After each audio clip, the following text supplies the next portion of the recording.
未来洗联储还有 HDO 洗币会别人抢着来成为国家流通的货币。接下来被国家认可、主权认可、主权流通，甚至大的这沼泽地控制的金融集团流通，它是一定会发生的。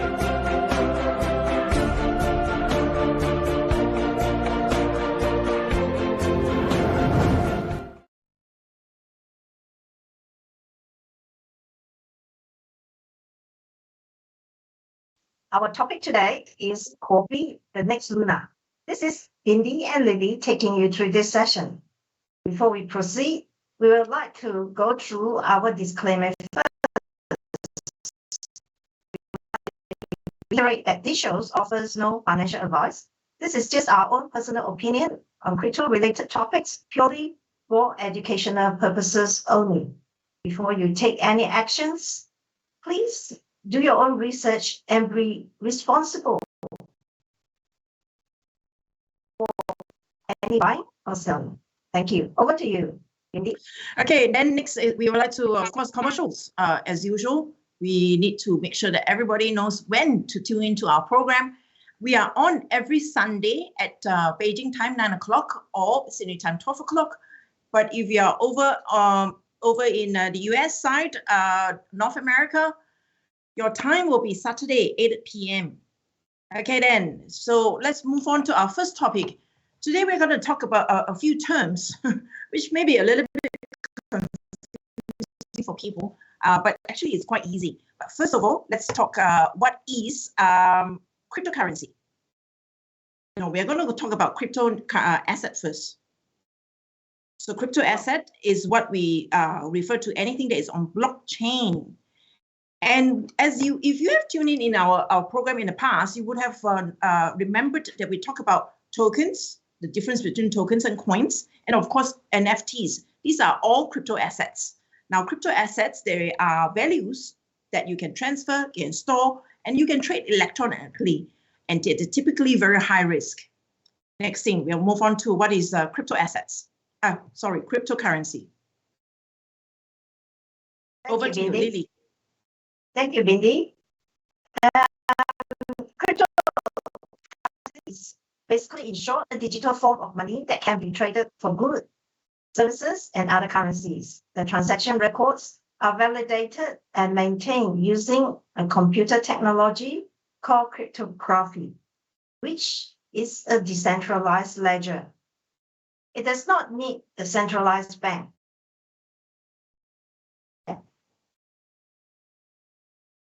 Over to you. Okay. Now, blockchain and cryptocurrency, what are the differences? Now, of course, is decentralized ledger. Cryptocurrency is actually the digital currency itself. So people always just say cryptocurrency, digital currency, cryptocurrency. If it uses blockchain, we call it cryptocurrency. If it doesn't use blockchain, we say digital currency. Like, for example, digital renminbi, we will say digital renminbi because it doesn't use blockchain. Where are we now? Lily, over to you. I'm so confused. Now we can move on to our topic of discussion today. Today we would like to look at Huobi. Will Huobi be the next Luna? Okay. Started in September 2013, which is quite a few years back in the last decade.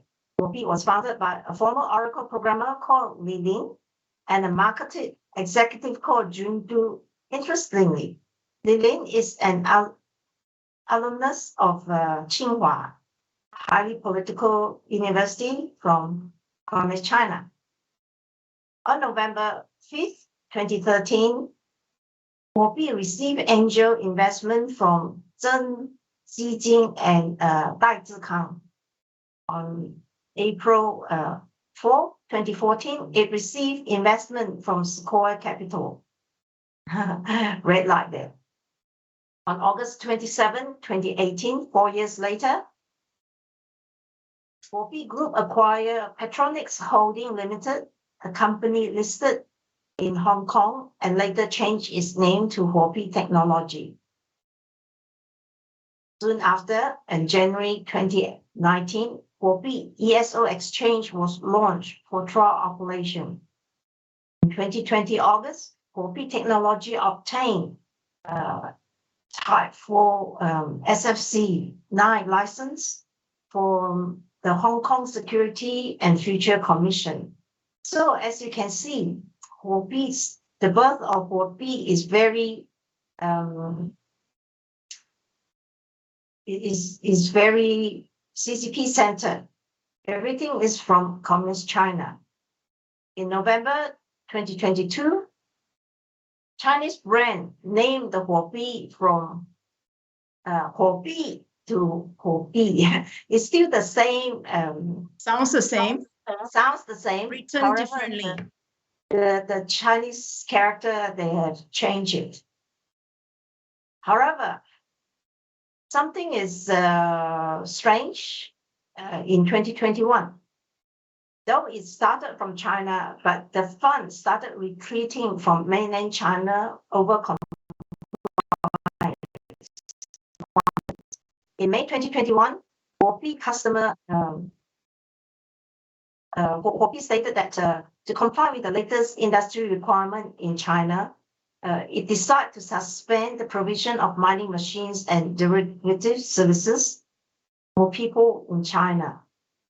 In the same year, in September, it announced that to comply with the latest cryptocurrency ban by Chinese government, it suspend registration of new users in mainland China and retire all the stocks of user from mainland in December 2021.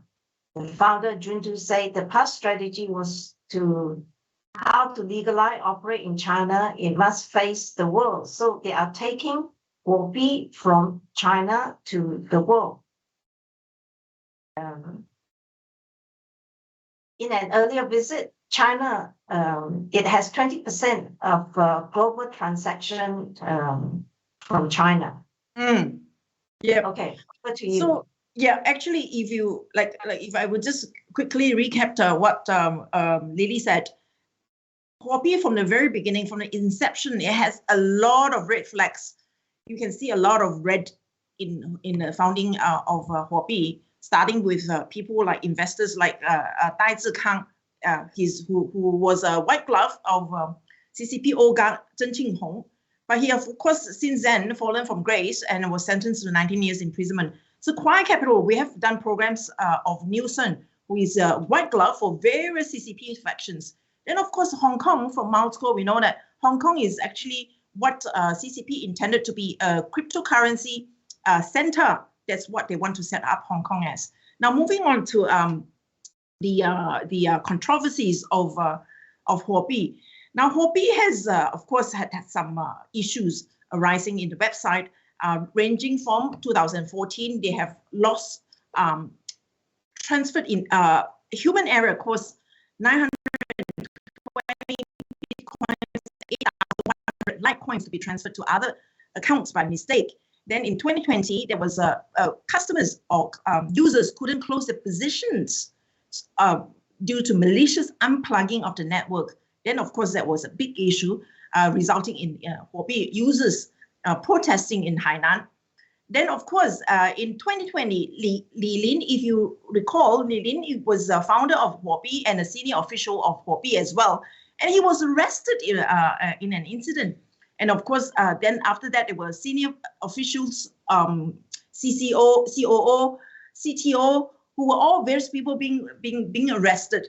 This actually caused Huobi, the token HT, to plunge 20% on the same day. And that was in November 2020. And then in 26th of November 2020, there were the CTO, of course, was arrested. Then Li Lin actually went MIA for and then finally taken arrested by the police. So, you know, you see that it's highly political. And in 2021, Huobi EcoChain HECO or HECO project, there were frequent problems there, including MDEX, data falsification, and HECO project audit problems, project team information falsification, HBO, HSO, and other project parties running away. So there were a lot of controversies there. Now, more interestingly, I think it is actually the who actually joined Huobi later, whose name is Sun Yu Cheng or Justin Sun. I'll hand it over to Lily. Yes, Justin Sun came on board very recently. In fact, October 8, 2022. And through him, the fund was transferred to, the share of Huobi was transferred to About Capital Management. And the M&A of the takeover seems highly controversial as well, because several people say that Sun Yu Chen was the core contributor of this M&A. He himself appeared at the delivery site in Singapore on October the 8th. Not only that, Sun Yu Chen is recruiting vigorously, and the price acquired for B may be over 1 billion. This is highly overpriced. Moving on, since he's coming on board, there's this rigorous hiring of staff. However, very recently, in fact, on January 6, 2023, Huobi released a statement announcing layoff of 20%, even though it's announced, but it's not yet implemented yet. The reason why we suspect is because of the FTX collapse. It must have something to do with that, because remember, Square Capital is part of the fund as well from the beginning, 2014. So that does smell something. First of all, they have a very 1 billion takeover, which is highly priced, and then now they are laying off. Is it more than just manipulation? Is there money laundering going on? It is a plan to rob investors of his capital. Okay. At the time the big layoff is announced, it says that because of the bear market condition in the cryptocurrency, and they need to maintain a very lean team going forward. However, how true is that? It's still lay a question mark. But with the XTX collapse, it implicated stress in the operation of Huobi as well. So will it be the next Luna? Really, the time will tell. In an internal message to employee, Sun said the trading platform has attracted an average of 20,000 users in the past 2 months. That is suspicional. The restructuring only need a short-term pain, so it's just sort of try to cover up pain, try to smooth over whatever is being manipulated. Over to you. Okay, as we have seen in the past few episodes, FTX actually has a lot of knock-on consequences. When FTX collapsed, because it's such a huge, there's so many people in the crypto world, so many people lend money to each other. And when FTX cannot pay, it actually dragged down all the creditors. And Huobi is also not an exception, because Huobi actually holds a lot of FTX tokens. Now, the negative news of Huobi firing 20% of its staff after vigorous expansion, that actually led to a vigorous withdrawal by the users. So on January 5th, 23rd, Justin Sun blocked all communication and feedback channels with employees.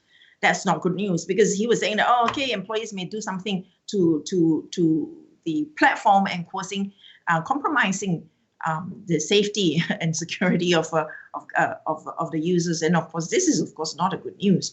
And when the news broke out, the net flow of funds on the Huobi exchange over 7 days was $34.9 million. So indicating that actually users are actively withdrawing funds from Huobi. Then, of course, there are also other figures being thrown around, $70 million in withdrawal, and 30% crash in FTX withdrawals. With 70 million is actually 3.5% of Huobi's size. So 3.5 million compared to 30% crash in FTX withdrawals, 30% withdrawal, which caused FTX to crash, is actually not that far. And that's why the suspicion of analysts is that, Huobi is going the same way as FTX. But also, analysts have also looked at the percentage held by the proportion of assets held in the because they look at, hey, look, there is also a lack of 2% bid depth, which is a major red flag as far which caused FTT tokens to collapse. Now, this 2% bid depth is also very narrow, relatively narrow for Huobi. That's first thing. The second thing is there has been a sharp increase in outflow, which of a stable coin from FTX that led to FTX collapse is also happening in Huobi. And of course, the third thing, active users addresses drops 44 times lower than the peak in 2019 and 20 times lower than Binance. That is happening in Huobi right now. So many a huge drop in active users address. And then the third thing is, which I think is very telling, is Huobi actually holds 81% of the circulating supply, or 131.6 million out of 162.2 million of HT tokens. The company, the platform, is holding 81% of its own token. So when the token goes down, so will the exchange, because the risk is not passed on to anybody else. The risk is remaining with the exchange. So, and then of course the other thing is Huobi has a combination of HT and TRX accounts for 44%, and that's a huge percentage. When TRX goes down, when HT prices goes down, so will the platform.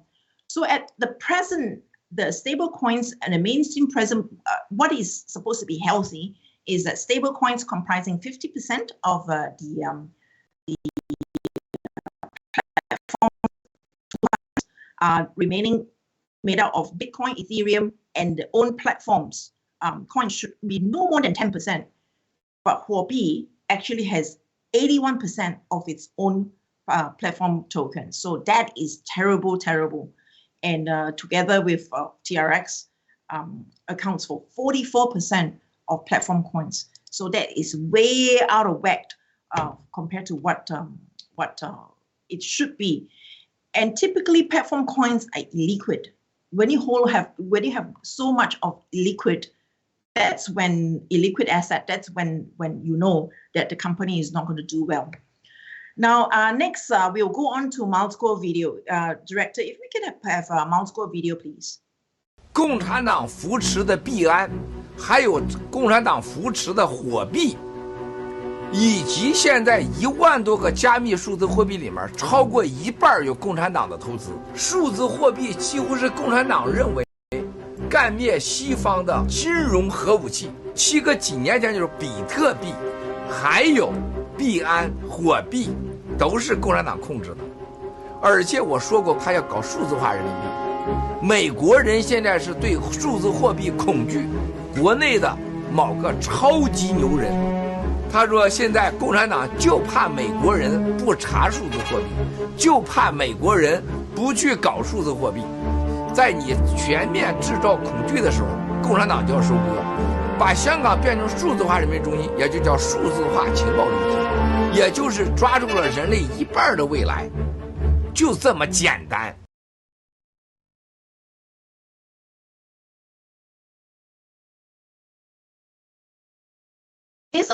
Moscow has been saying all along that Bitcoin, Huobi, they are financial nuclear bomb that the CCP has prepared to destroy the West economy. It is designed to suck all the capitals, the pension fund especially, siphon into their bags.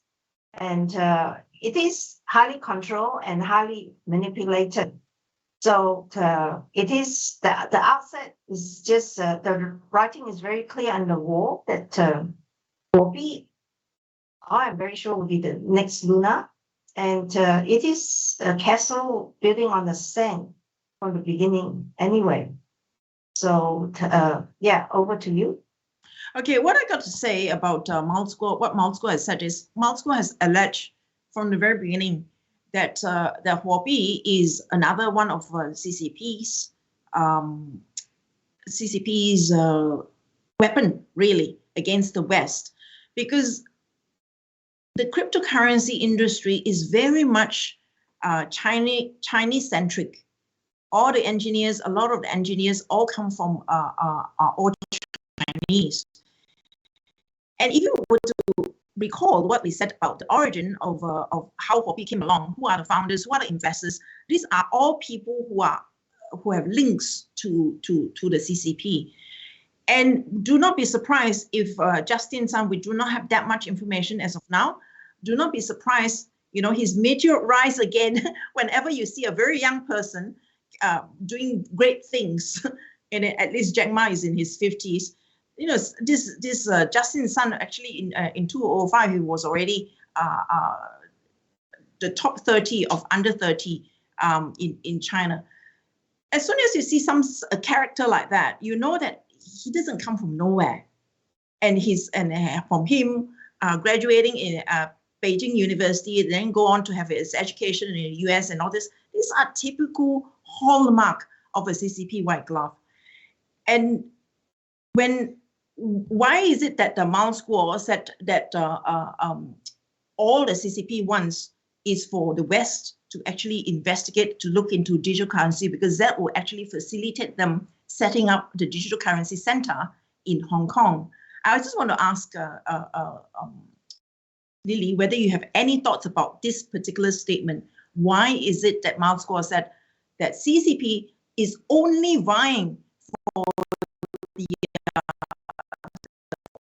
West to investigate, to look into cryptocurrency, to suppress, in a way, cryptocurrency, because then that will actually facilitate them setting up the digital currency center in Hong Kong? Do you have any thoughts about this?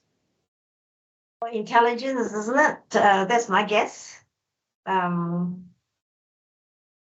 it wants to destroy the fiat system.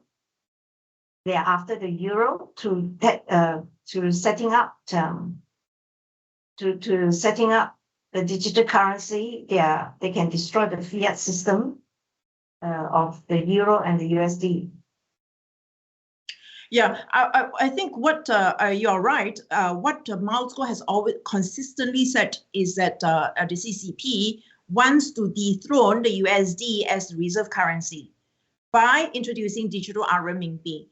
And throughout all this, as we have seen in the past few years, with the onset of the pandemic and how various governments in the West have suppressed the people.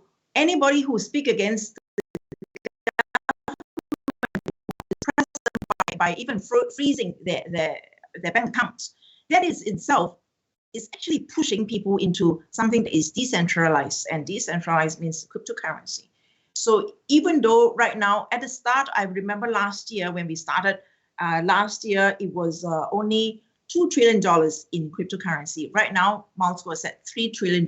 We still have a long way more to go in cryptocurrency, as far as cryptocurrency growth is concerned. So when people want to get away from fiat, they go into cryptocurrency. And that is when they will start flowing into what the CCP has planned. And the PCC has planned, you know, that's why CCP said, if I am just, I'll be concerned if the West, or the CCP will be concerned if the West does not suppress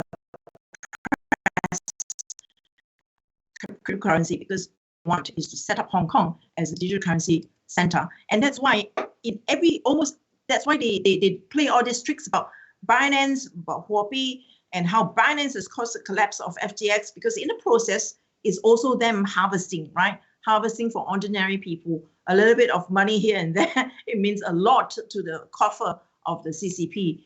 And Huobi is typically is very important because Mount Score has also said that Huobi actually sells or harvests the same with Binance. They harvest private information of all the account holders. So buying Huobi overseas means that you have a digital handcuff or digital shackle, and Huobi will fit your information, private information, to CCP, and CCP will be able to trace who is who. And that is also the reason why CCP said those of us who have an account with Binance or Huobi, is a very, very foolish thing to do, because the CCP will be able to get hold of you financially, digital handcuffs. And we have also heard that people in mainland China who have, through Huobi or Binance, wanting to transfer their assets out, of course, they get caught. So back to you, Lily, if you have any last words before we close. 3 minutes more. Well, the very last one is, of course, we want to compare Huobi with HCN. Is like comparing something. HCN has something very different to what Huobi has. HCN has never been involved in any money laundering. Every HCN account holder, they are KYC, and also more than that, HCN is unique in one as a stable coin because of HDO. HDO has is pegged 1-to-1 to US dollar fiat, but at the same time, it has 20% gold reserve in it as well. So it's very stable in that sense as a stable coin. It's the most stable coin. It has asset backing, in short. Unlike other stable coin, USDT, USDC, Huobi, they have no asset backing. Their asset backings are in cryptos that we have seen lately that or corporate guarantees. Corporate right. guarantees. Yeah. So that indeed, as you very well said. In fact, that's the difference between HDO and HCN. HDO is just multiple emphasized so many times is that HDO, there is no way they can misappropriate the funds that have been used to purchase the digital currency, the digital currency. It's 1-to-1, which means every dollar that you have, HDO you have, there is an equivalent USD in the bank. There's no addition of 20% gold reserve backing. That will be HCN. That's right. So if anything were to crash, you still have your 20% gold backing. So that's the major difference. And I think the other thing that I want to just mention is that the uniqueness with China and then vigorously pushed to Europe, Asia, and Middle East. Why? Because it is actually a vehicle for money laundering. And if we have been keeping an eye on Binance, we know that Binance actually been investigated for money laundering. And in fact, they are one of the biggest actually amount of money being transacted with the dark web, largest dark web. And that's what Mount Square has been emphasizing time and again. Back to you, Lily. That very well covered for our topic today. Welcome you to join us next week, this time for our next show. Please like and subscribe to our channel. Thank you very much, and thanks for viewing. Thank you. Goodbye. See you. Bye-bye. you.